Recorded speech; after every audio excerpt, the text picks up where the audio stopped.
नमस्कार मंडळी, दिवाळी फराळामध्ये आज आपण बनवत आहोत मुरमुऱ्याचा चिवडा।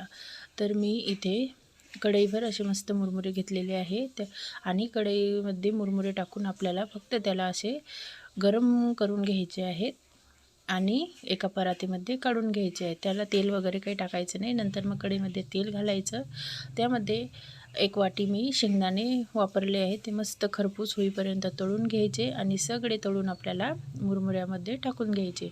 आणि त्यानंतर त्यामध्ये मी आपल्या फुटाण्याचे दाणे घेतलेले आहे आणि त्यासुद्धा व्यवस्थित खरपूस तळून घ्यायच्या आणि त्यासुद्धा सगळ्या काढून आपल्याला तेल सगळं निथरू द्यायचं, नाहीतर मुरमुरे सगळे तेलकट होतील आपले। आणि ते आपल्या ह्याच्यावर मुरमुरा टाकून द्यायचे आणि थोडासा कढीपत्तासुद्धा तळून घ्यायचा।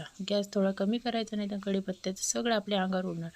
त्यानंतर त्यामध्ये कश्मीरी लाल मिरची पावडर, थोडा धना पावडर आणि थोडासा चिवडा मसाला टाकलेला आहे, हळद पावडर टाकलेली आहे आणि चवीनुसार मीठ घातलेले आहे। आणि ते सगळं तेल आपल्याला मुरमुऱ्यात ओतून घ्यायचं आहे आणि पूर्णपणे मिक्स करायचं आणि थोडीशी वरतून पिठी साखर घालायची आहे। आणि बघा, आपली मुरमुऱ्याचा चिवडा खूप छान टेस्टी आणि कुरकुरीत असा लागतो आणि खूप चवदार लागतो। लहान मुलं आणि सगळे मोठ्यापर्यंत खाऊ शकतात।